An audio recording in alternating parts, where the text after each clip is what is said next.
Lay back, unwind. Groove to the rhythm, it'll soothe your mind. Live, laugh, and love, might throw some shade along the way. Oh, please behave. Some might say, oh, let's go. It's time to turn on your radio. Rhymes will flow, just so you know. You're kicking it, okay? That's all I'm gonna say. Oh, let's go. Hey, everybody. Thank you for tuning in yet again to another episode of Kicking It with K. Marie. I am your girl, your hostess with the mostest, K. Marie. And I am so glad to be bringing you another great episode in our series, Starting Over. I hope you guys have been enjoying the series. You know, last week we were talking about online dating and how to properly do it, you know, from our guest, Kimberly Brooks, who is an online dating coach. And if you're hesitant or if you have tried online dating and it was like an epic fail, I talked to a few people and I told them, say, give it another try. You know, watch the episode. Kim gave some good tips. And then we had Maria on. She gave her journey, her successful journey. And just watch that. And if you haven't watched it, because it might make you think twice about doing it. You never know who might be on the other side of that screen, right? All right. So we just want you to like, subscribe, and share our podcast and whatever streaming platform that you are listening to us on, because you know we are on every streaming platform, all except for Tidal. I haven't made that leap yet. I don't know. I might. Who knows? But every other platform, iHeartRadio, Apple Podcasts, Spotify, all of those other ones, Pandora, we are on, and we're on Facebook, Kicking It with K. Marie, on Instagram, Kicking It with K. Marie podcast.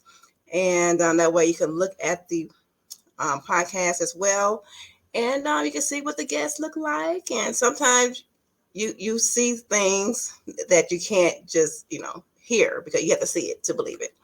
So today is no different. We have another great episode, and we're going to be talking about starting over and how it is correlates with organization, and I find that to be true. So without further ado, let me introduce today's guest. So today's guest is Jennifer Dubois. She is the owner and lead pro organizer with Organized by Jan D, a San Diego-based professional organizing service. Her mission is to help busy and overwhelmed women organize spaces in their homes and small businesses. She believes that being organized is a form of self-care, as do I, and it is essential to your mental well-being. Ladies and gentlemen, Jennifer. Hi, Jennifer. Hi, Kay. Hey, everyone. Thank you so much for joining us. And like I've said a few times, I've received a lot of my guests from Instagram. You know, that's a very that's a good place to network.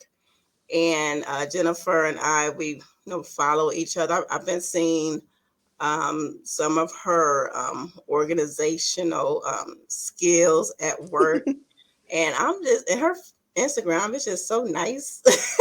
You're so sweet. Thank you. And so, I reached out to Jennifer because, as people may know, my situation a few months ago, I was on a track to being married in September. Did not work out. So hence this starting over series. And one of the things that I've done and I found to be very cathartic and therapeutic is that my bedroom, I totally just changed it. I painted. I got it painted. I had carpet in there. I ripped up the carpet. Got some nice flooring in there. New mattress, new bed, everything, because I needed that. So, and I'm glad when I read in your bio, you say you feel that being organized is a form of self-care and a form of well-being as well. So can you just explain more about that? Absolutely. Well, first of all, I want to say thank you for inviting me onto your podcast. It's such an honor. And I'm happy that you find what I have to share, to be beneficial. So, yes. So, when I think about self care, I think about the things that you can do for yourself that has long lasting benefits that supports you in being your best self, however you define your best self to be. And as such, I find that anything that we own has energy, and it can either it can either affect us in a negative way or it can energize us.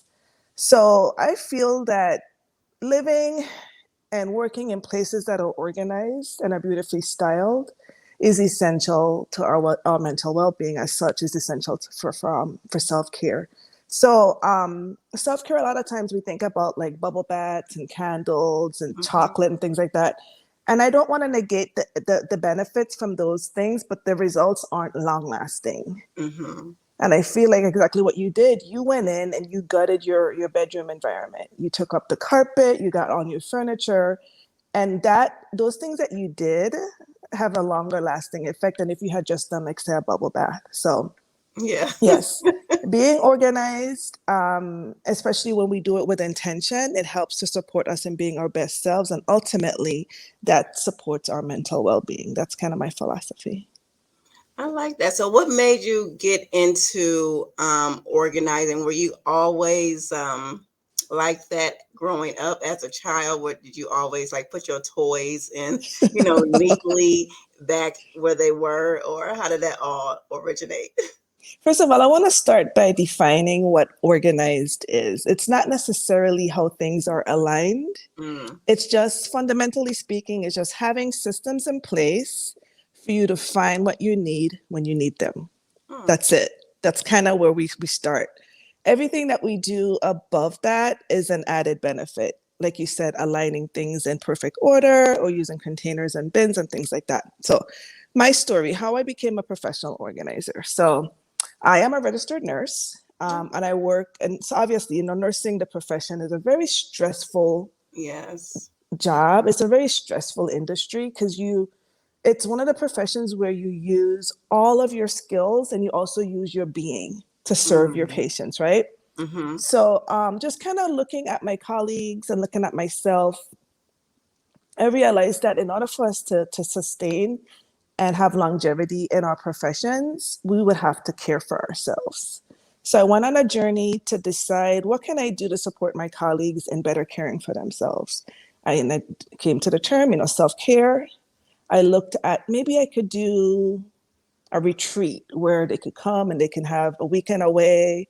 Or maybe I could sell care baskets. And I looked at all these different ways that I can introduce the concept of self-care to these very stressed out working individuals, but none of it really resonated with me. So I got frustrated. I was like, what am I going to do? Because everything that I do, I try to do it with intention.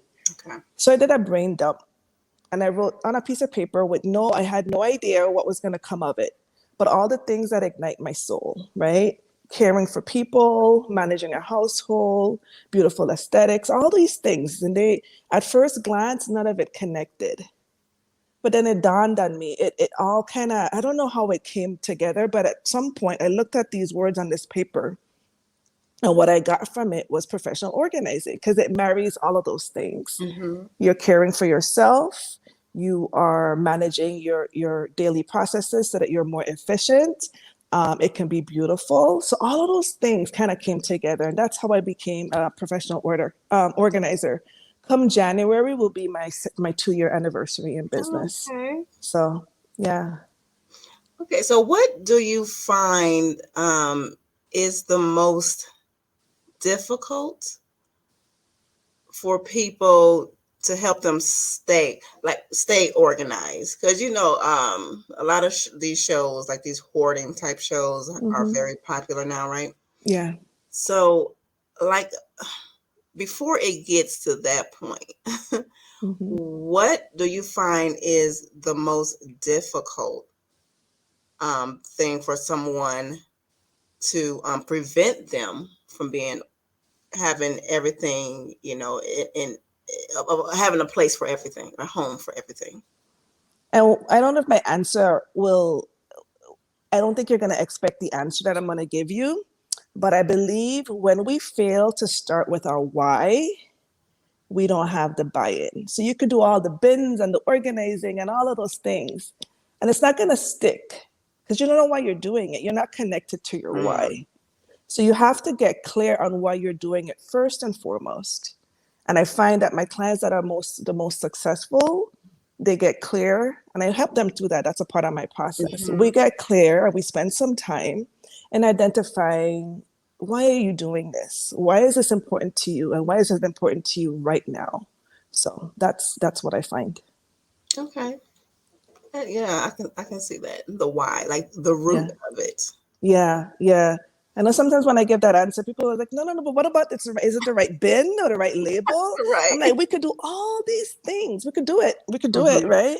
But if you want it to be sustained and if you want the longevity, we got to have that conversation. We got to dig a little deep and try to find out why you want to get organized. Why did you get to this state in the first place? So all of those questions have to be answered first, and then we can kind of get to the bins and baskets and all the pretty things. Okay, right. So are you a fan of the show? And it escapes me on Netflix. The woman where, like, if this item brings you joy, you keep it, or if it doesn't. So you subscribe to the same philosophy, right? I wouldn't say that I necessarily subscribe to that philosophy. I do understand. And what I like about the Marie Kondo approach is that she really believes in honoring what we own, right? Honor it, thank it, kind of be intentional about everything that we own. So the intentionality behind her philosophy, I really connect with. Okay. My approach is more so begin with the person than the thing. So again, but one of the things too, we are all different. So there's even like the home edit. I don't know if you've seen the home edit where you go in and there is this whole this TV transformation where you use all the bins and things and everything is sorted by color. There's that approach too. So as unique as we are as individuals, that's how unique all the different organizing approaches can be. So to answer your question, I don't necessarily subscribe to it. I do like her approach. I do like that she believes in the energy of things, but I like to start with the person first. Okay. And then the things. So what do you feel with your clients? What is the most common issue that you see when you go to organize someone's home? So let me just think about the most recent clients that I've had. So one of the most common things that I see is over-owning, over-consumption, because you can be as organized as the best organizer in the world, but if you have too many things, that's too much to manage. So overconsumption, buying because it's self-medication for whatever reason. You're not dealing with a loss or a transition or a change. And you know that you like the feeling of acquiring new things, whatever it does for you. So the over-owning, to me, if I would say, if I looked at all my clients over the past year, I think that would be the most common issue. Yeah, and I kind of like, and I have taken on some of the aspects of the minimalism, because we can have too much stuff. Like when I redid my linen closet several years ago, and I'm so proud of myself because it's still organized. Good for you, yes. Because it was a hot mess, and I was like, I have to do something about this. So I was just looking at different things on YouTube and all that.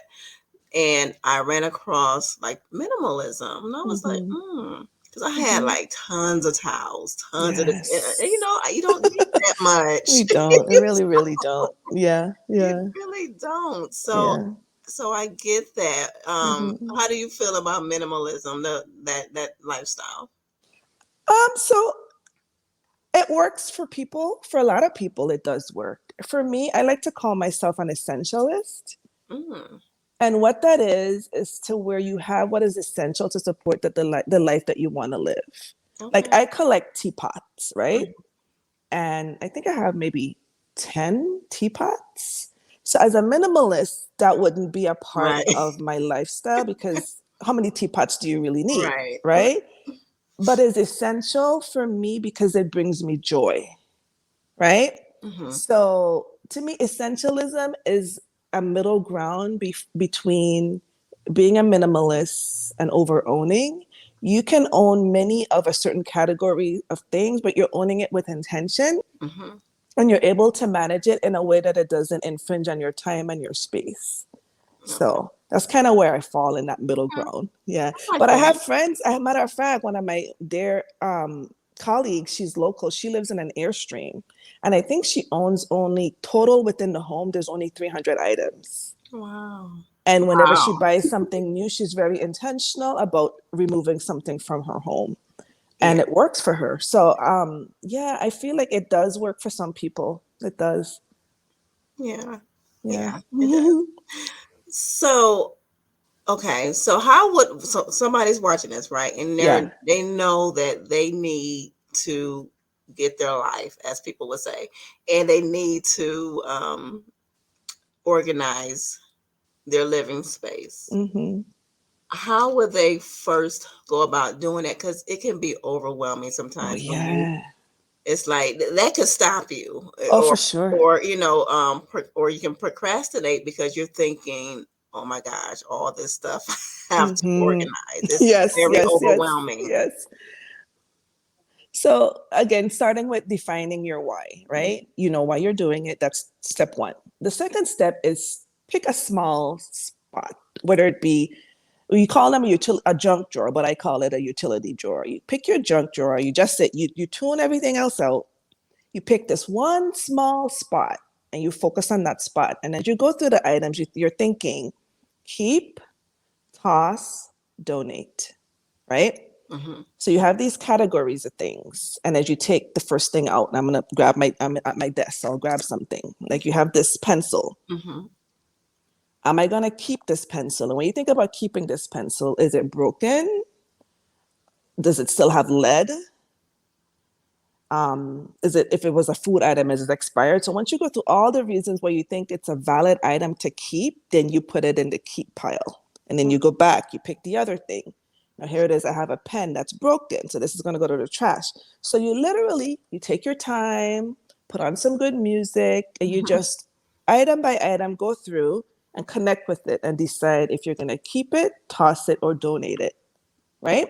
And Hmm. then once you've gone through the space, all the items that you're going to keep, we're going to put those aside. The items that you're going to toss, you're going to toss it right away. You're not going to wait. You're just going to get it in the trash. The items that you're going to donate or give to someone else, you take those items and you donate them right away. And you come back to the space with all the items that you want to keep. So now I've decided I'm going to keep this mask and this pencil. Great. No, this mask. I'm going to keep it, but does it make sense to keep it here? Hmm.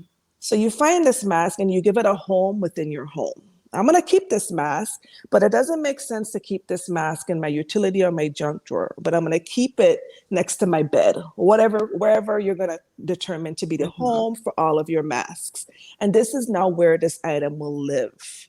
And then you have to respect its home. I always tell my kids, and they think it's funny, but at night, everybody must go home. So all of your items must go to their home. So you determine that you're going to keep your masks by your bed on a hook, then all of your masks must live by your bed on a hook. You see? And then now Hmm. you have the items that you're going to keep that would make sense to be kept in that drawer, and then you just keep them in the drawer. And that's a very fundamental approach, but that's essentially where we start, right? And later on, once you've now tackled multiple spaces, you can then start thinking about bins and labels and getting all fancy. But Right. to get to the fundamentals of it all, you just got to determine which of these items you're going to keep, which of these items are going to leave your home. And then of the items you're going to keep, where am I going to keep them? Okay. And then you do that. You just kind of do that step by step, place by place. The reason I believe that you should start with a small space is because we're human and we need that quick win. It's a game, right? Yeah. You go through, you're like doing the space and it's been 8 hours, you don't see any progress. You're going to give up. You're going to get discouraged. You know, we want when we're starting, and like me, exercise is my pain point. I don't do it often enough. But when I do, I like to wear my Apple Watch and I like to go on a quick walk so I can get that quick win. Like I felt like I did something. And that would then motivate me to then walk longer the next day or maybe start running. So it's that quick win. And you get that quick win by first tackling a simple small space. Yeah. Okay, I like that. Okay, so what about this for my viewers that have children? You know, a lot of parents, mothers, fathers, they seem to think like, oh my gosh, my house is always messy because, you know, I have the kids and I'm doing this and that. So for those who have like kids, what's a good tip for them to keep their spaces organized? Again, I will have to go back to that over owning. Yeah. You know, you go to some of these toy rooms and there's like so many toys, and your kid isn't playing with any of them because they're overwhelmed. You're overwhelmed, they're overwhelmed. Right? So again, over owning. Come down to the essentials. So you do laundry every 2 weeks. Just get 10 underwear. That's it. They don't need 15, 25, just 10 underwear. Get it to a place where they can manage.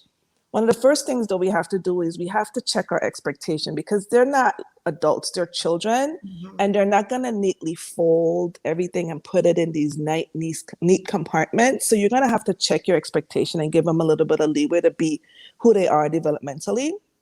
But you're going to set them up for success. You're going to make sure that they're not owning too many things and everything that they own has a home. Because you know what? One of the worst things we could tell our kids to do? Go clean your room. Because they're going to be like, what?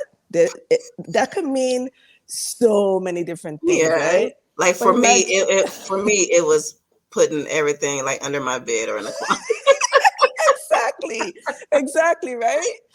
But imagine that same scenario. So we're growing up, right? And our mom tells us to go clean our room, but we've already established that all shoes go here. Yes. All hats go here. It'll be easier for us to then clean our room. So not over owning and creating homes for everything that the child has, and then checking our expectations. So now, if you tell that kid go clean their room and they put all their t-shirts in the drawer and the t-shirts aren't folded, you're gonna gotta let it go. You gotta let it go. They don't have to fold the t-shirts. So long as the t-shirts are in the t-shirt drawer, that's okay. That's a win. Okay. And as they get older, then you kind of, then you can kind of be more, I guess, rigid or kind of give them more instruction as to how to fold. But relative to the child's age, you want to set them up for success by giving them systems that work. So I like that. And a lot of people too, they think that, it might be a little bit expensive to, get all these bins and, like I'm not going to call them out like this. They have stores specifically, for bins and containers and things. So can you maybe give some tips, saying somebody that's on a budget, for sure, where they can find items? Yeah. So I believe in containment, the whole containers we call in the organizing world, we call it containment because containers serve as a boundary, right? We know, I have this container. I'm gonna demonstrate in my drawer, right? I have this container for my pens. I know I cannot exceed this space. This is my limit. So that's why I like containment. However, you don't have to spend money. Matter of fact, I did a post maybe about a year or so ago where I showed how you can use boxes. Like I get my glasses every year and they come in these really cute boxes that I feel like I don't want to toss, right? I mean, But I keep those boxes, but I put them to good use. I don't just Yeah. keep them just because. Right. And I use them to organize my nightstand drawer.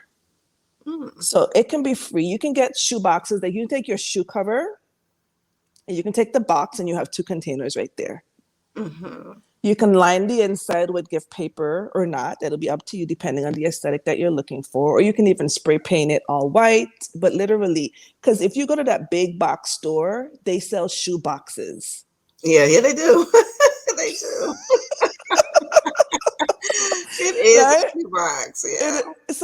The only difference is that it's painted or something. Yeah. So you could do the same thing. You could do the same thing. So you can go free. But I do believe in containment because, like I said, they provide the guardrails to kind of help the items stay contained. But I don't believe in items from the dollar store. I'll tell you why. Some of them maybe, but you go to organize your products and the item is bending as you're trying to access it. That's Mm-hmm. that's not a good thing. So you can go. I've gotten products from the dollar store, not an issue, but Mm-hmm. you want to make sure that you're checking the quality. You're making sure Mm-hmm. you're not getting the things that are flimsy. You want to Yeah. get the things that are more solid, more sound.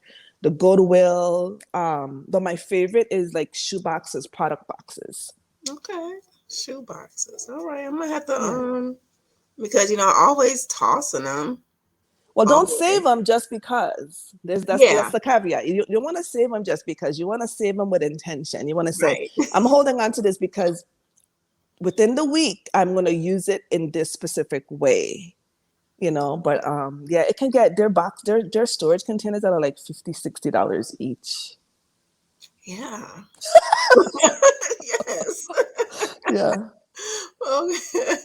So, how often would you suggest that we like revisit our spaces to keep them organized?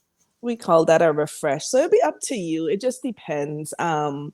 Some systems, I'll just use my house as an example. Okay. Some systems I've set up, like that drawer I told you about. I set Mm-hmm. that up years ago and I've never had to refresh it.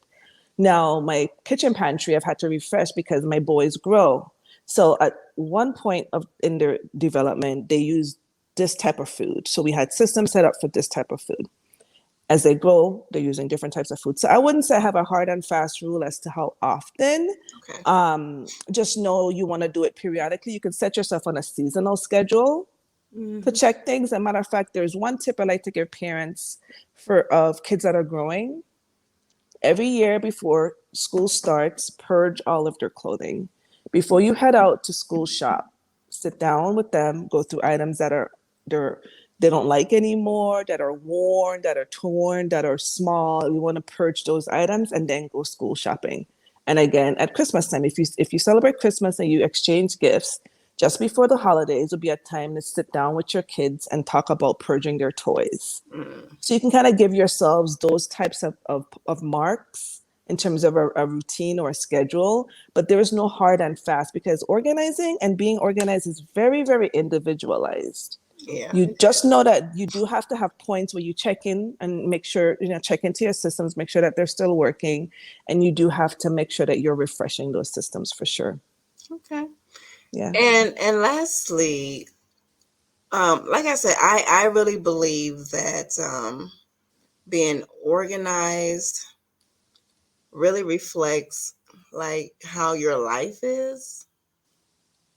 And I really truly believe that once you get, like, say, your living space in order, Mm-hmm. I think your life will also follow that same pattern. Do you agree with that?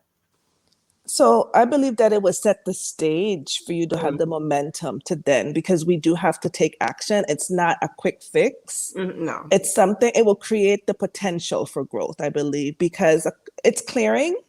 You're clearing the space, you're clearing old memories, you're clearing stagnant energy. So you're creating the momentum within you, within your environment to then accomplish the next thing. Also, too, owning all these things take up our time. Like we're spending a lot of time fixing, touching, tucking in, and putting away. When you do less of that, you can then sit back and get clear, and then you can do those things that you want to do. So I feel like it's not like an automatic thing where you get organized and all of a sudden your life is better. But I feel more so it creates the space or the potential, and it ignites the momentum for you to then feel energized for lots of reasons, because you feel like obviously the environment's more clear, there's more the energy is better. And then two, especially if you have a hand in getting organized yourself, like you did it, like you said, you did your linen closet. Imagine how you, couldn't imagine how you felt when you were done. You felt like, yeah, I did this, I could do the next thing. So that's what it is. It's setting you up with those wins so you could then take that momentum and that energy to then apply for that job, start that business, leave that relationship, say goodbye to that group of friends that drain you. You know what I mean? So it's definitely, it's key, because I find here's the opposite of what it's, if you think that you can get out there and accomplish those big things and reset your life and live in a cluttered environment, it's going to be more difficult. You're going to, while you're outside of your home, you're going to fit within that role, and you're going to feel like you're accomplishing things. But every time you get back home into that environment, you're going to get drained. Whether you know it consciously or subconsciously, it's going to drain you. So there's definitely a correlation. I agree with you for sure. Yeah, I totally believe that. So like for, because you mentioned, clutter. So for the most part, would you say like somebody who's always finding themselves or their living space cluttered, they can clean or have somebody clean, but then say a few months later, it's cluttered again. Now, would you say that that's because they don't have specific, and as you talked about earlier, homes for specific things, or why do you think that people fall back into that? So a couple of things. They don't have the homes for those specific things, so they end up putting things wherever there is a space, right? And then two, it's mindset too. I do have clients that we go in and we organize their entire home, and then I have to go back to the refreshers. It takes a couple of times. Kind of like with me, like I was saying with my exercising, right? I've had personal trainers before, and I've done all the books and everything, but it's my mindset that needs to shift for me to do this thing consistently. So there's the environmental change, and it also needs to be a mindset change that comes along with it. Yeah. I like that. Okay. All right. And before we leave, please tell everyone where they can find you. Oh, for sure. So Organized by Jen D. You can find me on Instagram, Facebook. My website is organizedbyjend.com. Now, if you go to my website and if you go to my Instagram and hit my profile, you'll see that I offer my strategies for getting any space organized as a free download. You can go ahead and download it. I call it my 4Ds to organizing. It kind of gives you the specific steps and the specific questions you can ask yourself as you embark on your organizing journey. That's wonderful. Free. You did say free, right? Free. Free. This is the second episode where the listeners from our guests, you get something free that they offer. So take advantage of that, y'all. It's free. Okay. It's free. And I will also have your information on our sites as well, and in the description of this episode. I will have that. Yeah. Thank you so much. That was very enlightening. I enjoyed my conversation with you. This is fun. I enjoyed it too. And who knows? You go ahead and start your own podcast and give your tips. Because this is it's needed. It really is. Yeah, I feel that, and yeah, it's transformative for sure. Yes, it's very transformative. And your podcast is needed too. What you're offering, because you understand that when you were going through a transition, it affects so many aspects of your life. And the guest I was listening to one of the guests you had on the other day. I forgot what the topic was, and my mind just kind of blanked. And I was like, this is so needed.